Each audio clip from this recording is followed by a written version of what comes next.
Morning, good morning. Time to go live again today. As you guys know, I am going live daily for the next handful of days. This is day 2 out of 10. Looking forward to having a conversation with you guys today. Look, those of you guys who joined in yesterday, we had a great conversation. But yeah, let's talk about real estate. Let's talk about creative financing. For those of you who are in South Louisiana, hope you guys are doing well preparing for this hurricane. I know that my list is full today with things to do. So, good morning. How are you guys doing today? Show you one of the things I'm working on. Yesterday, I had a property that I had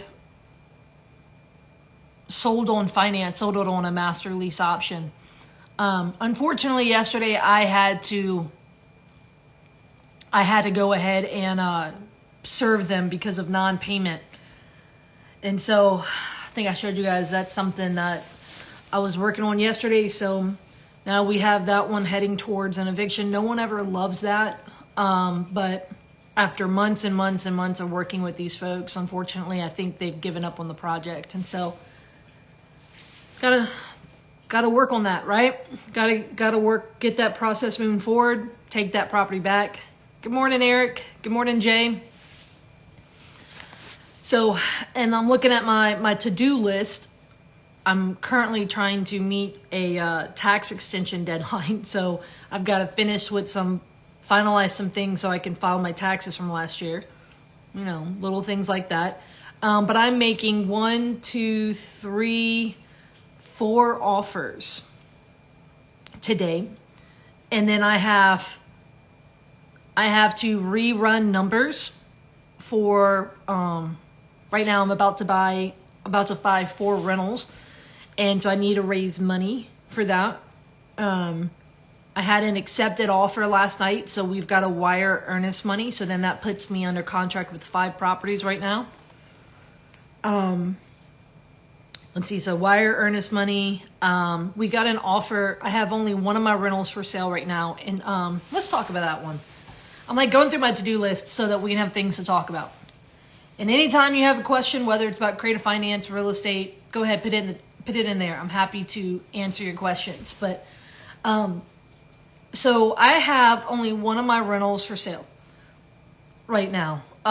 It's just a property I don't want to continue to own. It's a little bit rural. The property's quirky. It's got a quirky layout. And so, you know, we bought it at a great price. I bought it subject to the loan a few years ago. Literally, it was worth $205. Bought it at, I think, $96,000. Subject to a $96,000 loan. So got a, great loan to value, right? People don't think subject tos like that exist out there. They think if it's worth $205, you got to buy it subject to a loan for $200, But bought this one, had it rented for years, just didn't love it. It's just an older house, rural. It's like an oversized lot type of thing. There's even like a barn on the property. Don't love it. So we're like, all right, we've got a good bit of equity in it. So it's time let's move it along. So we're like, you know what? A tenant moved out. So we're like, hey, let's put it for sale. In this market, it's not moving. And it's in rental condition. Like, it doesn't have granite countertops and stuff like that. This is it's an older house. And so I'm like, man, we don't really want to also fully renovate it because it's a quirky house that's a little rural. So we just don't think if we put the money into it, we'd get it back. So we've got it on the market, and yesterday we got an offer for seller financing. So this is a property that we own that we bought subject to the mortgage, okay? We're currently offering it on a lease option or a bond for deed. In other states, that's a land contract for deed.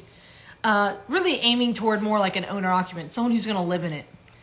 And last night we got an offer from an investor who's out of town, and they want to buy it with seller financing. So they want the title to transfer and all that. And anyway, I went ahead and I looked up this investor. Guy is from out of state and very young. I don't want to hold that against anyone, but the agent said, yeah, he's from a different state. He doesn't own anything in Louisiana. Anyway, so I searched his name online. And because, I mean, this guy's making an offer where he wants, 5 years of seller finance. And I'm like, I'm not against considering it, given that it is a more difficult, property to sell, that it is a property that we don't really want to own. And we haven't really been getting offers in this market. So you don't want to just push away an offer and say, hey, I won't consider it. And so he asked for, let's see, we have it. Remember when I said it was worth 205? Well, in this market, we currently have it at 160 and it's just not moving. Like we literally said we could drop it to 110 and we don't know if someone would bite on it. This house is, it's a decent house, a 3-bedroom, 2-bath, probably I think 1,400 square feet on half an acre with a barn. But at the end of the day, so all right, let's see what this offer has, right? He offered 160, he offered 20,000 down, and wanted seller financing, which would be where title transfers. Wants 5% interest and a 5-year balloon. Yeah, so based on a 30-year amortization, but 5-year balloon. And at that, what he's asking, we'd probably cash flow $250 a month. But here's the thing is, we want to protect our seller. We want to protect the underlying debt that we have. And so when I looked him up, I saw that he was in some seller finance groups on Facebook, and that he was, this dude who made an offer on my property was commenting on everyone's post saying, hey, do you want a JV? And literally it's like properties in Nevada, properties in Ohio, properties in Florida. And so that gave me a red flag. What do you guys think? If you saw that, someone who's a very young individual, out there making offers across the U.S., what do you think's going on? I've got my ideas of what I think's going on. And so that's, they're making offers on properties on the MLS. And I think that this guy who made an offer on my rental that's for sale, I think that he wants to lock it up under, financing terms. And I think he wants to wholesale it or wrap it to an end buyer. And he's just pitting out a ton of offers, just blind offers on the MLS all across the U.S. And so there's a level that I'm very cognizant, right, that's out there. And so I don't want to just throw away an offer, but at the same time, today I plan on countering with strong language that he cannot assign it to someone else. Language that I at this point, I think I would want to keep title in our name. So do it as a bond for deed or contract for deed, land contract. Maybe it's what it's called in your state. And build in some language. We're like, yeah, we would allow some, we would finance it.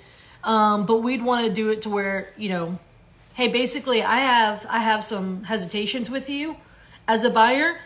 But I would allow it if, title didn't transfer, things like that.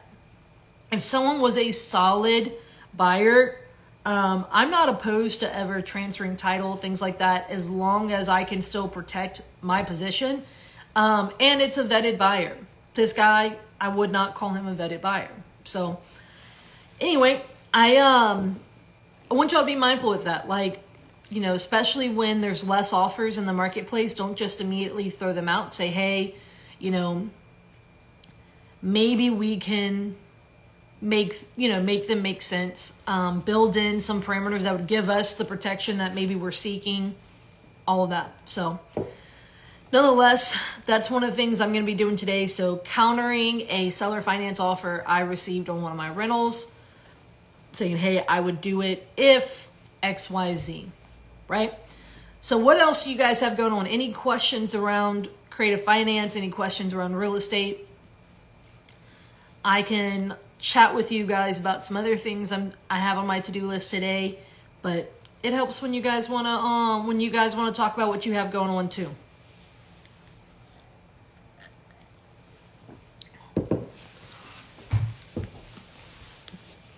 All right, I'm going to give you guys a scenario. So, I had someone reach out to me. This is a seller who just had his house listed for 6 months. This house sat listed on the market for 6 whole months. He owns it free and clear. Okay.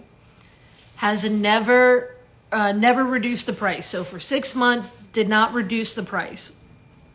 Had it at 225 or 220, something like that. And this house is in decent condition. The 3 downfalls are the AC is like 30 years old. Okay. But it still works. I mean, it blows cold air. Like, this guy has maintained this unit. It's an older guy. He's maintained this unit. I am very impressed with its performance. All right. And then, so the AC is older, but performing. One of his bedrooms, he turned it into like basically an indoor, gym. So everywhere else has tile, but that room has carpet. It doesn't have like a closet door. It's a little bit unique in that sense, right? So you're at least going to have some cosmetics, maybe flooring in the closet door. And then you've got, all right, so this is a guy who's trying to sell his house, right? The AC is working, but old. That can scare buyers, right? That one room's going to need at least some cosmetic work.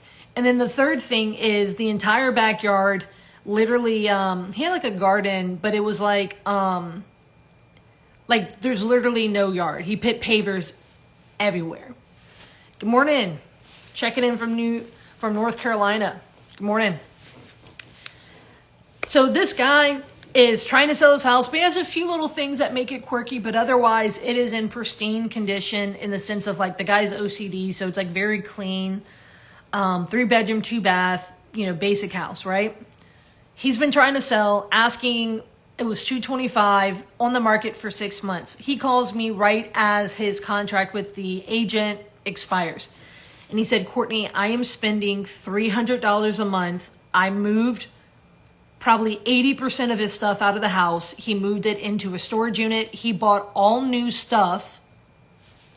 He hasn't even gotten his next house, and he said, all new furniture for his next house. And,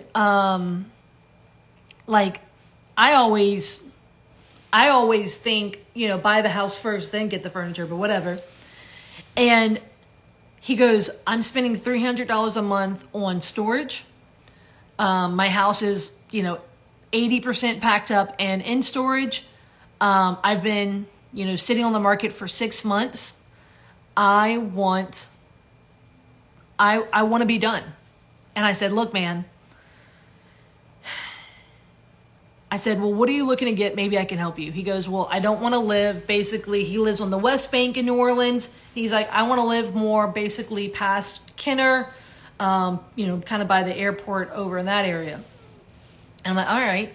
And he goes, but I don't want to have a mortgage. He's like, my house is free and clear, and I don't want to, get a mortgage and have to go buy this other house. So basically, this guy's sitting here and telling me, he's like, I either want to get as much cash as I can for this one house so I can go pay, which is why he didn't lower his asking price on the house while he was on the market. Or he's like, I want to take that cash and go pay cash for this house over here. Obviously, the market's not giving him that. And my cash offer as an investor is like 110, right? Gives him not much. But he's like, I just don't know how people do it. Like, it's, with insurance and property taxes being so high, I don't know how they also have a mortgage, right? So he's thinking his monthly payment. So I've got to call him today and offer him a solution. What would you do? Right? What would you do? This guy's literally, what he's trying to accomplish is get as much cash as possible. But really what he wants is just he wants a house in a different location, and he doesn't want to have a mortgage. Or he said if he did have one, he'd be willing, but he didn't want it to be like crazy high, right? Like maybe only $500 to $700 a month, outside of insurance and taxes. It's like, okay. Tevin. Oh, Tevin, thank you. Good morning. I appreciate that. Hope you're doing well, friend. My thought here is there's people like this that exist in your community right now who are looking to say, hey, I have a free and clear house, but I want a bigger house, a smaller house. I had some ladies contact me once who had 2 properties. It was a mom and a daughter, and they needed to basically take care of each other. And so they both lived in 1-bedroom condos, and they wanted a single house, right? So where they could be underneath the same roof together and take care of each other and have basically combined bills versus 2 separate. My friend Ashante, she said, can you find him a good deal on a house and buy his current house? Bingo. That's one of the suggestions I'm going to make today. But here's the thing. Cash-wise, because I'm going to have to fix his AC, I'm going to have to fix that one room, I might have to do something in the backyard. Even with all that, me as an investor coming in and paying cash, my cash offer is very aggressively low right now because I have to be conservative in this market, right? So I am, again, like around 110, maybe cash-wise. With creative financing, I can probably be around 140 and maybe give them some money down. One of the thoughts there is, hey, you can go for the, 110,000 and use that as a down payment for the other house, right? And then the seller finance the balance and that make his payment low, right? Basically, it's using this house or the proceeds of this house as a down payment from the other house, right? The other thing I looked at was I can buy this house on financing and then I can help him buy another house on financing and use my monthly payments to offset, that one's going to cost him $1,400 a month and I'm going to give him $900 a month. And so really he's only out the $500. Something like that, right? That's where I want to say, hey, look, I can't give you the 225 you're looking for, but let me tell you what I can do. That's really where, a lot of times don't tell me what you can't do. Tell me what you can do. Right. So the other thing was to suggest that he go back on the market, expect that it's going to take another handful of months, maybe another 6 months, but tell him to drop the price really more in the 175 range. And if he can walk away, with more cash that way, then know that that might be an option, but it's one that might take a while. So, hey, you don't want to keep paying $300 a month, but how bad do you not want to keep paying $300 a month, right? So that's one of the offers I've got to make today. And hey, sometimes people take it. Some people say no, whatever that looks like. So just know that I'm actually seeing more and more of this in the market. I had a real estate agent call me. She listed her neighbor's house and she said, it was actually a condo. She said, I won't list mine until yours sell. So she told the client, I'll list yours for sale and I'm actually going to be selling mine soon, but I won't list mine until yours sell. Womp, womp, womp. 7 months later, the property did not sell because the market slowed down here. And so I've actually got to call that client today and talk with him, right? The agent said, basically I made my offer to them. They wanted to try to stick with the market. And so then after they said, the agent said, go back to Courtney. Okay. So I've got to talk to that seller today. But the agent was like, well, I want to sell my condo, but obviously I'm real worried because of what I just saw, what happened here. And long story short, she found a house. The guy is already $130,000 below asking price. So he's dropped his price $130,000. And she's like, I really want his house, but I can't afford it until I sell my condo. I said, well, see if he wants your condo. And let's just say your condo is worth 300 and as he's asking 500 for his house, say, hey, take my condo free and clear, right? And I will buy your house on, maybe seller finance me the 200 difference, right? I'm seeing a lot of people in this, more and more, those types of folks it's really hard to serve them like through the normal traditional means. And so this is a lot of that old school, what's called exchanging, the old school way of doing deals. So if you listen to my podcast, episode, let's see. I actually did an episode with someone talking about these types of deals called exchanging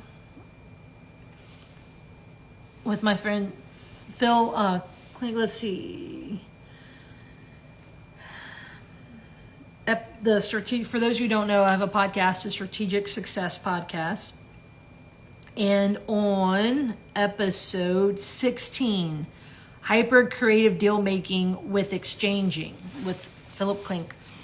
Go watch that. It is 54 minutes long, and I promise you, if you're like, wow, I really like this idea of trading properties, you'll like that one. Shanti, does he want the 220 or does he want a new house? Once you answer that question, you have your answer. Absolutely. The secret sauce in doing creative deals is finding out what they want. People do deals when what you offer them is better than what they currently have. So the deals that I do, when I do seller financing, when I do, any type of creative deal or even cash deals, right?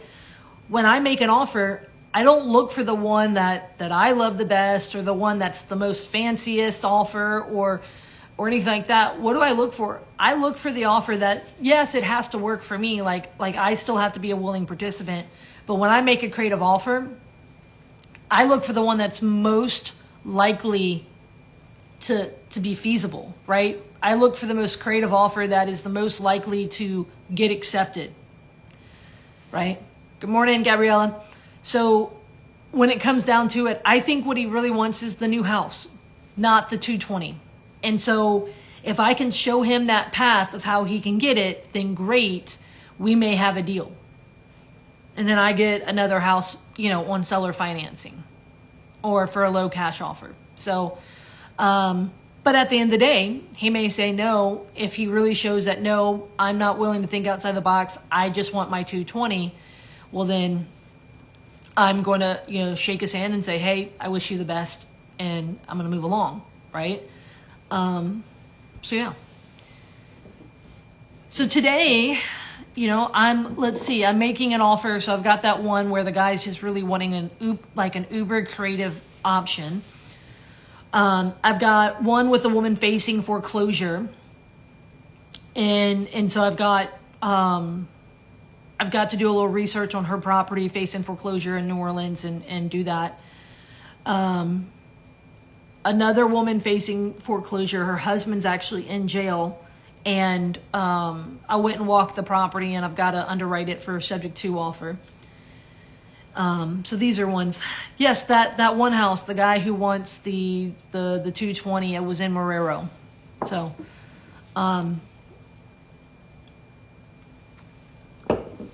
that is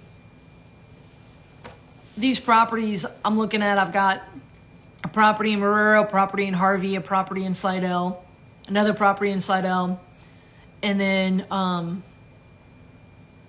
got a few of these on my to-do list today. I want to encourage you guys, if you're not out there talking to motivated sellers, following up with them, if you're not making offers, this is literally what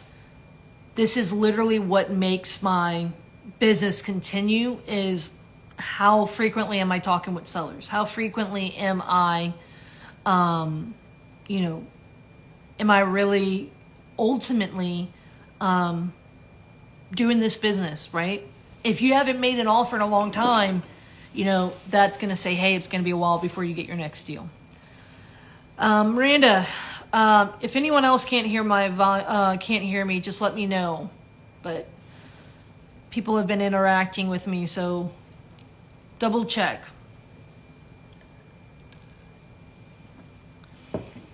All right. Any questions for you guys? What is something that you guys are working on today? I'm just gonna pull this out to show you guys.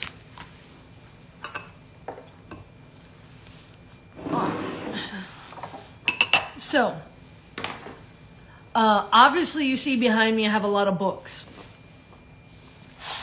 Some of you have heard, but I'm actually trying to not read any of these books. Also, don't look to my dogs for motivation. They're both sleeping on the couch. Like the unemployed freeloaders that we love them, but they are, So one of my big goals for this year is I'm not really trying to read. I usually read 40 to 60 books a year. That's not what I'm doing this year. This is what I'm doing. So this is like just a little thing, but one of my top 5 mentors is no longer, I never met him. His name's Jack Miller. I never met him, but some of you have you've heard me talk about it. I've got a whole bunch of these in this folder, which is his newsletters from October of 1978 until 2009. He wrote a newsletter every month, and these newsletters were anywhere from 3 to 6 pages long. So I actually have some of the originals. It's called the Commonwealth Letters. And so these original newsletters, right? So like he would fold them up and mail them to people. So this is kind of what I've been focusing on reading. I'm currently on 1981. I'm reading through that year right now. And this has actually been a very interesting thing to read through. So the 1980s was a very interesting time economically and for real estate, but it's also interesting to see what, like the type of investor Jack had to be to survive through, interest rates going through, all of that. So like, for example, this is from the end of 1980, okay? So again, these newsletters that Jack Miller had, let's see. He said,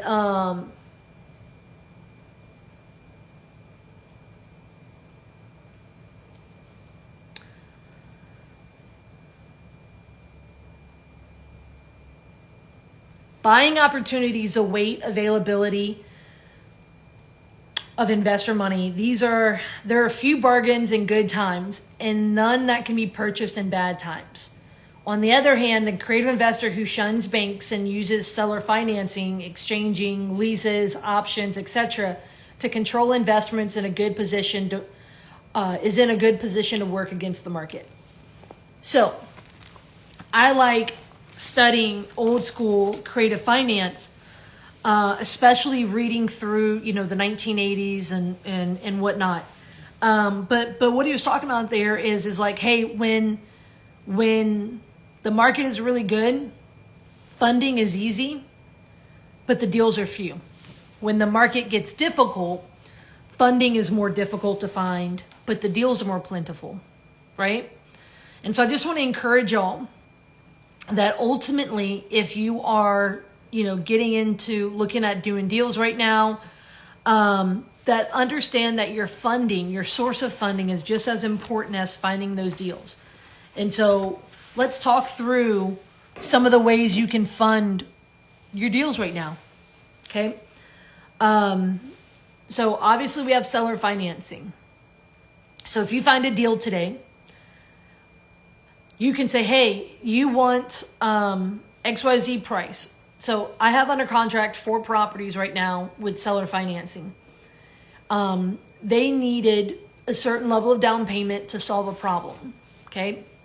So I am providing that down payment, and then the balance I am just making those payments to them every single, so it'd be a monthly payment for the balance of what I owe them. Okay. They're earning interest, all of that. So seller financing, right? That's where the title transfers. That is where the seller is then the one who's basically, they're receiving the monthly payments. Okay. You can buy subject. So say they have a mortgage, and, plenty of times I buy properties subject to that mortgage staying in place. These 2, 3, 4% interest loans, we're keeping those in place, and I'm buying and taking over, making those payments on their behalf. I'm not assuming the loan. I'm not, getting the loan in my name or anything like that. And so that's another way that I'm getting deals these days. So buying properties, a lot of people are like, Courtney, I can't buy properties because I don't have the money. No, you don't have the skills and you don't have the knowledge. And really what skills are is knowledge applied. Okay. So a lot of times I buy with seller financing, right? Where I make payments to the seller for their property. Okay. Or they have a mortgage and I buy the property and I take over making payments on their mortgage. Okay. On their behalf. Another way that I do deals is where, say I can't get the seller to agree to seller finance subject to or whatever. I'll buy the property and I will pay cash. Let me let you in on a secret. I'm not taking $100,000 out of my bank and giving it to the seller. When I say I buy with cash, that pretty much always means I have an individual who I have built relationships with, right? These people do not have a business card that says I lend money. These are private individuals who basically they've got money. Maybe it's, in a certificate of deposit at the bank, or maybe it is, they're pulling it out of the stock market because the stock market scares them right now. Or maybe they inherited that money. Maybe they're a business owner and they make a lot of cash, but they want to get that cash working for them, but they're so busy in their business, they don't have the time. Maybe it's their retirement account, their IRA that they turned self-directed and now they can invest in my real estate deals. So these folks would lend me the 100 and I would pay them monthly, right? And they would earn interest and things like that. But sometimes, it may be more difficult to find folks to want to lend on these deals, or, something along those lines. You could always, instead of paying that private money lender, let me say it this way. You can pay that private money lender two ways. You can pay them based off of interest, which, paying them based off of interest is like, $100,000, 8% interest. It's based on 30 years, but maybe I have a 10-year balloon, something like that. Okay. But you could also, if necessary, you can pay them out of equity, meaning, hey, if you bring $100,000, I'll give you 50% equity in the property.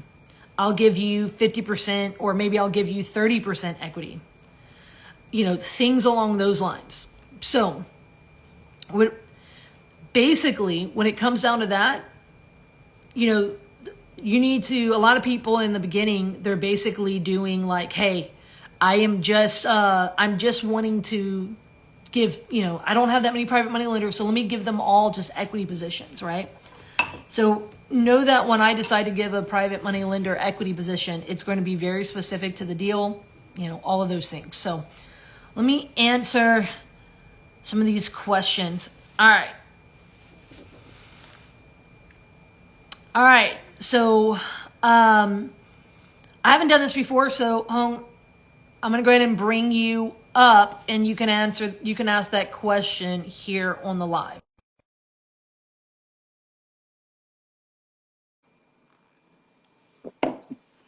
Hong, if you want to come on up still, I can either answer your question that you put in the text, or you can come on up and I can answer your question live.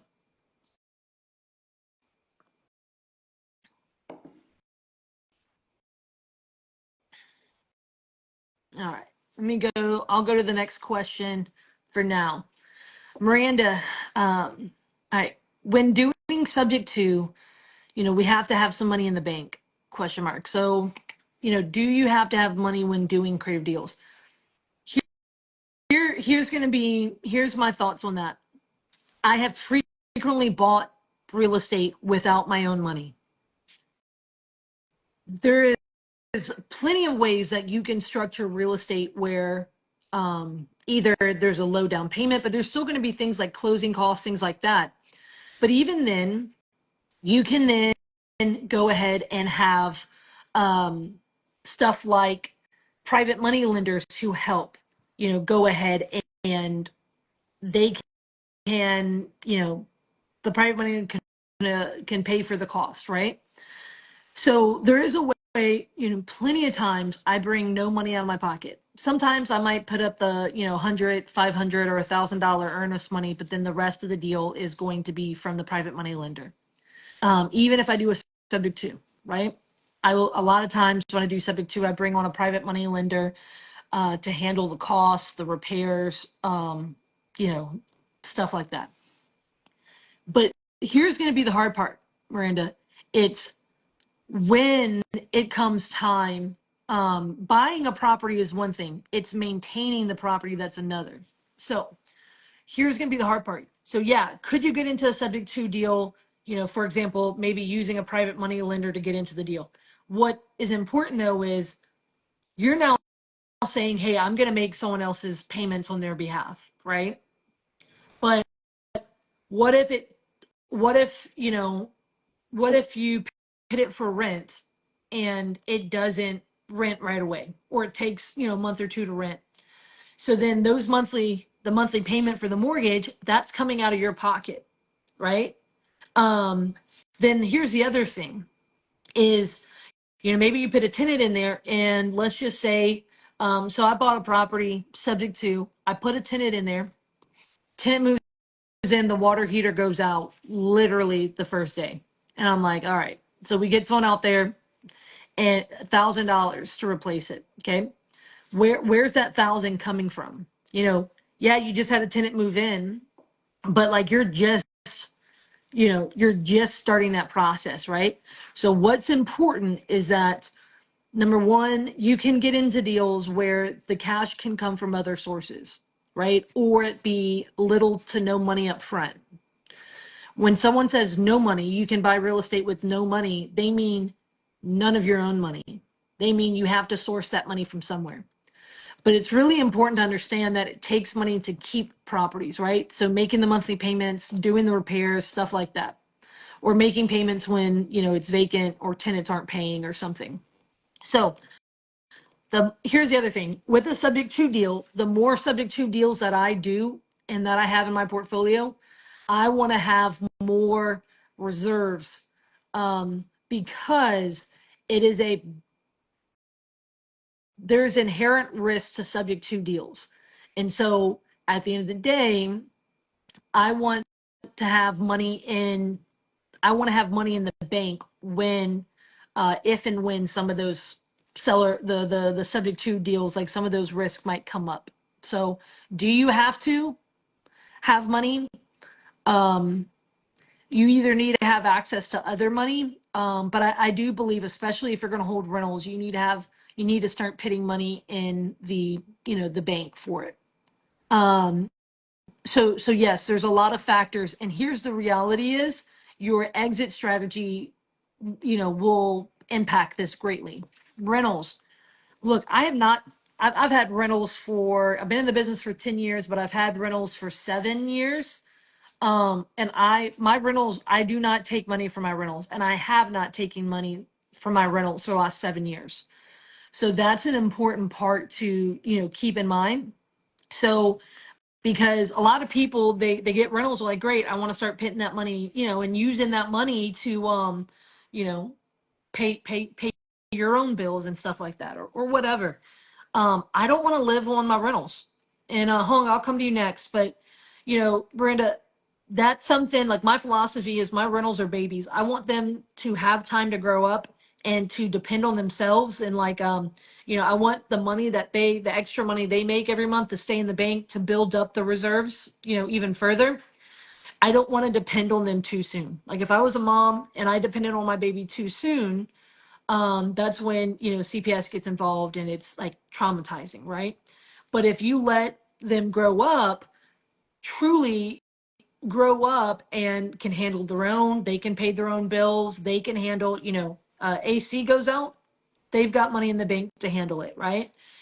At a certain point, then I can depend on those rentals to take care of me, right? So I kind of think of it in that type of an analogy. Reserves are important. The first mistake I made when I bought rentals with creative financing, I bought too many and I bought past my reserves and I ended up having to sell those properties for a small loss. So, really important question people don't talk about. Let me see. I don't know why it won't let me, but I just invited you to come on. Hey, how's it going? Hey, so thank you. So just kind of piggyback off of that, I mean, when you're looking at your analysis of your deals and stuff like that, and you're looking at reserves, you should allocate your capex and all your management fees and all that into your analysis to make sure, like you mentioned there, don't go into your reserves. You should always have that money set Mhm. aside for those incidentals. That way you don't put yourself in the negative. But getting back to my question was. I'm finding all these, you know, right now inventory is just crap. But when I find homes that I'm really interested in and they're on MLS, how is it I approach them and I'm like, okay, how can I in a way offer that seller financing without insulting them? Because a lot of times they're like, no, we're just going to keep it traditional. I have a mortgage on here. I'm not comfortable going with seller financing. um, how do I overcome that? How do I go into the realm where I want to present them with a solution, like you mentioned, without insulting them, but at the same time reassuring them that I have the the the funding to do so. I have the funding. I can put a down payment. I can give them 20% right off the bat for the property, but they're very reluctant because they a lot of these sellers are in that mindset of saying, they're in that traditional, sell, buy sell mentality of going to the realtor. How do I go above that challenge, that wall that I'm facing? Sure. It's a good question, man.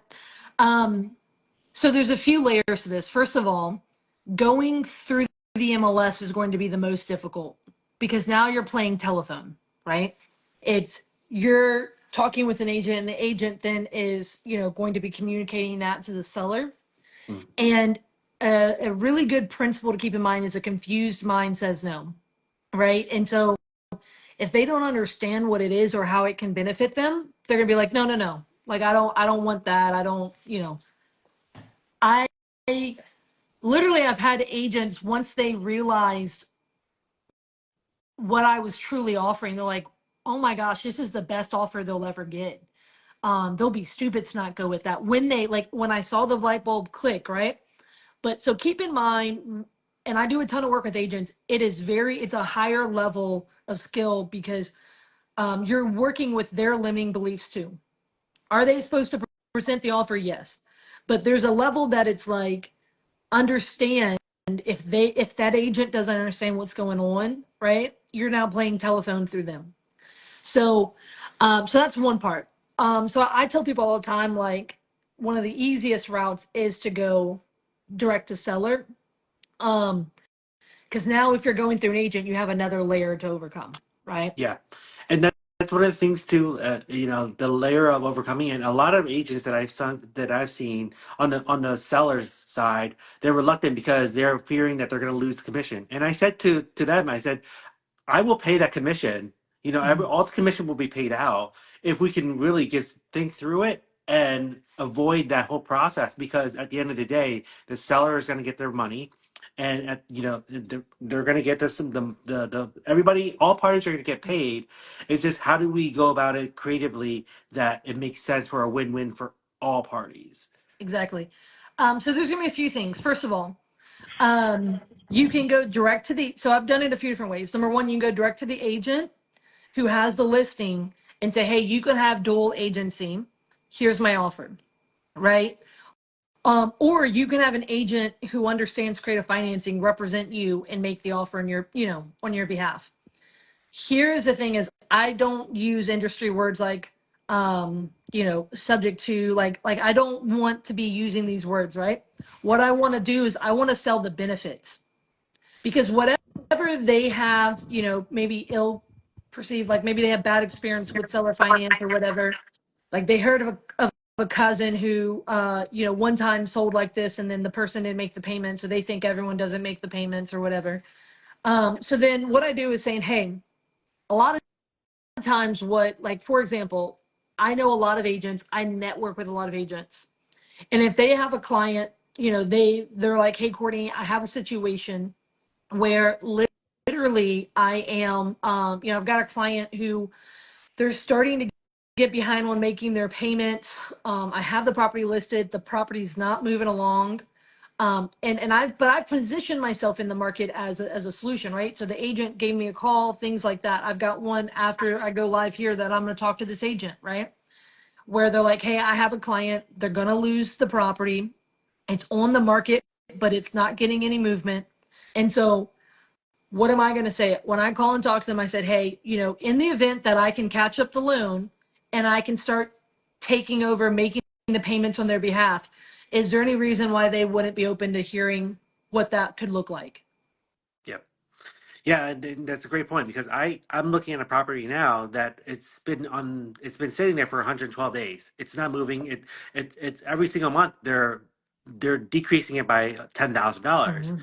And I said, I can come in there with a solution. You can sell it now, but I'm asking you to do, I want to give you the solution of seller financing, or I can pay you on a residual month to month, but they are so against it.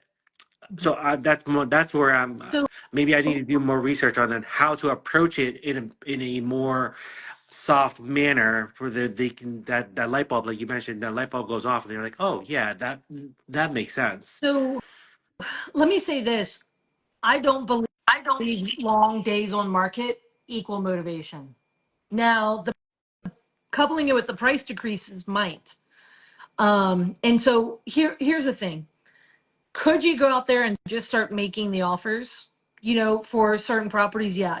I think it's going to be a contact sport. I think you're going to have to make 40 to 50 offers before some start getting accepted. Here's going to be a hard part.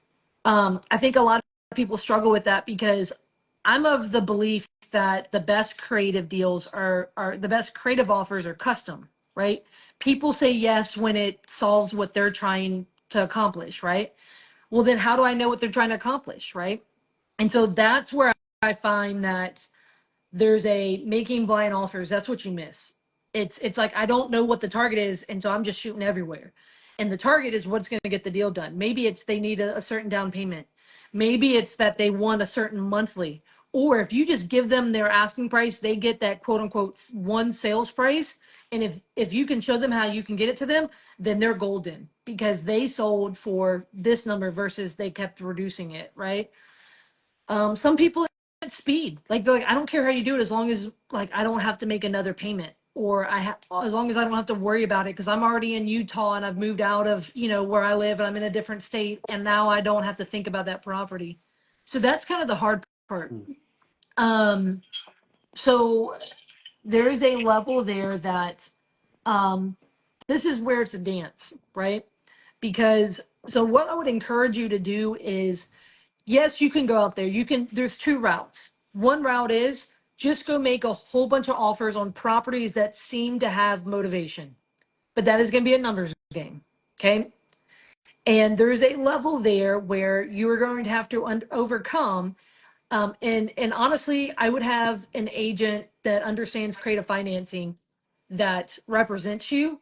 And because then they can talk agent to agent and be like, look, let me explain what this could look like, things like that, right? The stronger that agent is, the better. Yeah. The second one is start networking with agents. Start getting around. I myself am not a licensed individual, but I frequently spend time in rooms with real estate agents in my market because I want them to know who I am and what I offer and like the problems I can solve. So it's an idea of like I want it's marketing by being in those rooms, getting in front of them. There's agents who, but 60% of my deals come from agents now. Like I run, like where the business comes to me, right? So I've gone more that path, right? Where I have developed a brand, I've developed relationships with agents that like I stop foreclosures when someone needs an offer, they need speed, but the market isn't giving it. I can either make a cash offer or I can tell them what my offer, I have a premium offer or I have a tax advantaged offer. Some of those, but last thing I'll say to you here is it's think about is the benefits, sell the benefits, Okay. the Getting benefits in, to them. getting into the right rooms. Are you talking about the REITs? Getting Yeah, into. so like the local RIA meetings can be fine, but think who attends those meetings. Mostly investors, some agents. So last week I paid $60 to go to an economic forecast that one of the local board of realtors put on. They had the commercial, like they had a commercial broker come in and talk. They had like we have parish president, but like the county presidents come and talk about the projection of the area. Like it was an economic forecast. $60, I was a sole investor. The other people in the room were like agents, and some of those agents might be investors too, but I was the only investor in the room. There was mortgage brokers, there was like 4 title companies, there's the entire room full of agents. And so what did I do all day? I spent the whole day being like, hey, how are you doing? How's your kids? Hey, how's business been? And then I had so many people, hey, I've been meaning to talk with you about, I have this one listing. And so I'm like, that's what I go there for. Oh, So that's smart me, because they're probably there yeah, for like continuing education points yes. for their certification and licensing. Yeah. So I've attended, and look, it's so funny. The people at the registration don't know what to do with me. I'm like, I don't need CE. And I'm like, first of all, I'm here for information. It was actual good information for me. Like it was market data. But I can't tell you how many times I've attended CE classes, but I don't need the CE. One time an attorney had a 3-hour class on seller financing, creative financing for $25. I was like, sign me up, 3 hours Oh, for a class. I'm like with a local attorney. Um, and again, it was for CE, but they let me, and so go find events that are catered towards agents. And sometimes you have to pay, sometimes you don't, things like that. So it's an entire model that I've done. It's one that at the end of the day, um, it's, I don't believe motivated sellers are reserved for just off market.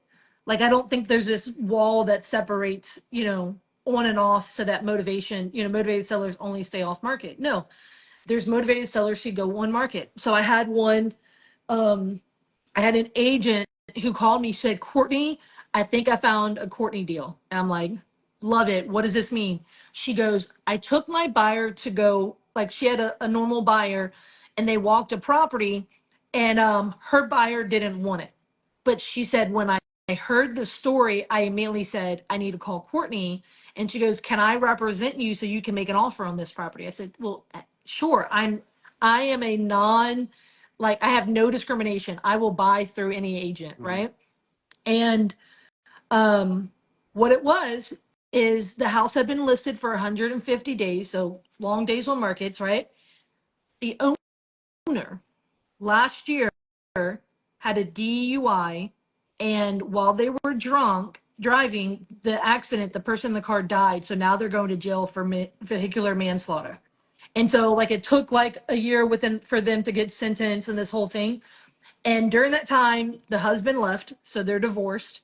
And it was the wife and the husband that owned the house. He has since divorced and remarried and bought a new house. Like it's like during that time. And so this is a house that's sitting on the market. It has a bit of an older roof. It needs like literally, I think they pulled the carpet from the closet. So like literally to get financing, they need to put flooring in there. Like there's little things that it needs, and it's just sitting on the market, but it is in a great school district, a great area. So we go there, and this agent who knows what I can offer, knows that I, knows what subject to, knows that I know how to buy. We literally, she calls the listing agent and says, hey, my client, I have a different client now, wants to put in an offer.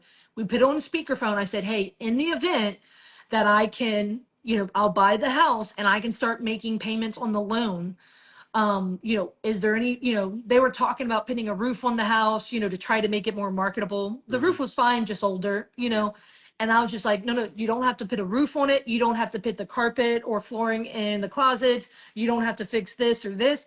I'll buy it as is, but in the event that I could start, and the wife's in jail, she has a power of attorney, and so it's her dad who's like basically handling her affairs, and then her ex-husband, and the agent kind of hemmed and hawed. I said, okay, would they be open to meeting the agent, the dad who's representing the daughter in jail, and the ex-husband, myself and the agent representing me, meet at my title company in one of their conference rooms, and one of those attorneys can answer some questions about subject to? Because the agent was kind of like, I don't know, but obviously they're trying to find a solution. They said, well, okay, maybe. Yeah. So like, so now they're a little bit more interested because they're a little bit hesitant because they didn't understand, and we explained it, at a 30 that we didn't word vomit on them, but Yeah. and there's a level there that when it comes to providing a solution to folks, you want them to understand, but I don't have any problem tying myself to, credibility. So like the fact that, and I do a lot of business with my title company, right? They've seen I actually have done trainings with them on subject to, right? And so could I absolutely schedule that? Yes. So it's, what I'm saying, like where it's like I use one of their conference rooms. So there's that credibility. I'm going to a title company, and then, hey, we sit and talk. They then get to see me face to You're face, building a and rapport. you're building that rapport, right? Yeah. Down here in the South, we call it belly to belly, transactions, right? And so we're doing that. And then, and here's the thing. I'm like, hey, look, if this will keep you up at night, let's not do it. But if this could help solve your situation, problem with the situation, if this could get you results, because right now in this market, maybe they could keep lowering the price. We're about to go into the holiday seasons, which is a harder time to Hmm. sell, right? And so, hey, how many more monthly payments on that mortgage do you have to pay for this vacant house? So don't be afraid to, one, build those relationships with agents, get in front of them, all those things, but then don't be afraid to tie yourself to that credibility as well. Okay. Yeah. Yeah. Good things. Good Yeah. information. Appreciate it. Yeah. Well, thanks for coming on, man, and asking those questions. It was good convo. Thanks.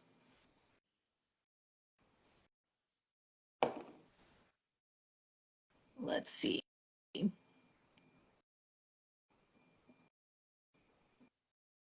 There we go.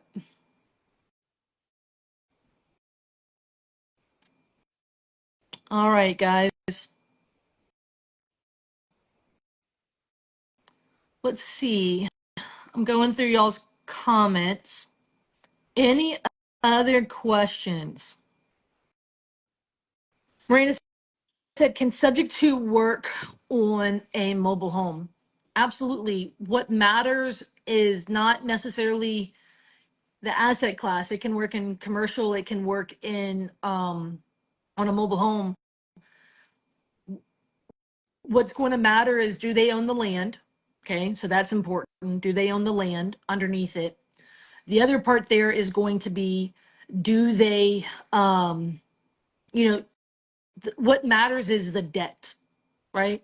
So with the mobile home, sometimes people rent the land, some people own the land, so that's important. Or sometimes it's family land, like, so that's important too.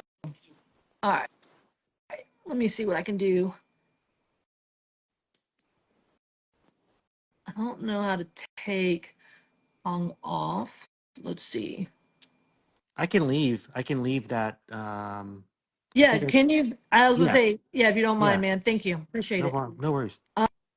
All right. So it's a rental, free from mortgage.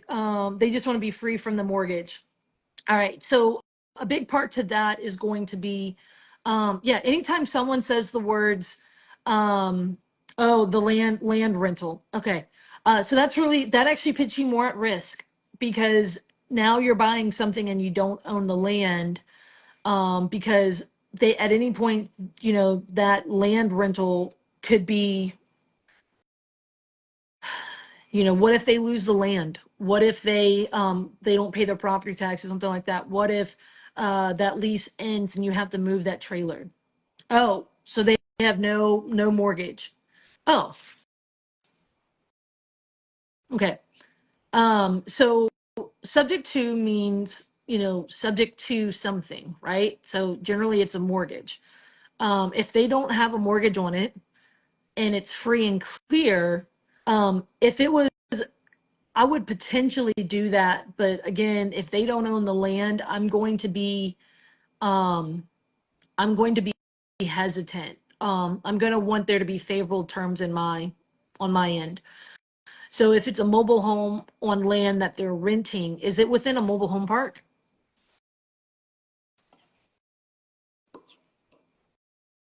Because if it's in a mobile home park, that can also add some complexities. So, but absolutely. So I have a mobile home on an acre that I bought with seller financing. Um, but it owns the land, right? All right. So yes, it's in a mobile home park. All right. Let me show you a good book on that. What's the point of having all these books if I can't refer them to you?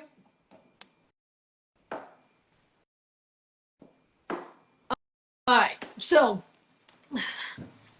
for mobile homes, you know, and I've owned plenty of mobile homes over the years. I have a few mobile home parks that I'm actually currently selling them. No, you're fine. So this is the best book on mobile homes. It's called Deals on Wheels by Lonnie Scruggs. He's no longer alive. If you go to Cashflow Depot, I think you can get the PDF of this book. Cashflowdepot.com. It's like a one-time life membership, but this is one of the books they have on PDF there. Otherwise, sometimes it's difficult to find. Anyway, then my friend Adrian, this is his little book, and I think it's like $20, $15 online.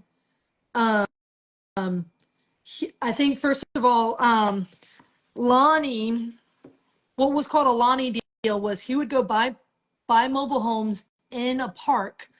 So he's paying lot rent. And then he would buy it on seller financing or buy it for low cash, and then he would turn around and sell it on financing. And that's what's called a Lonnie deal. So I think it's important to learn about when you're doing within a park, there's rules. It's kind of like an HOA.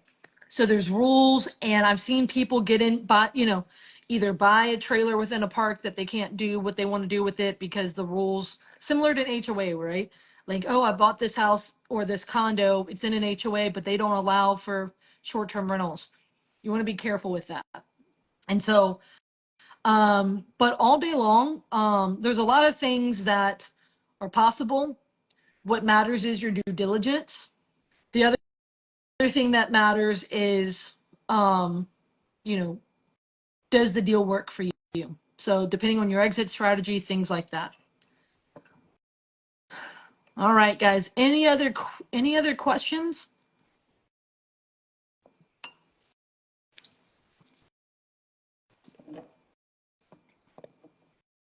Well, look, I've enjoyed our conversation today. For those of you, look, my hair is going real wild with the baby hairs.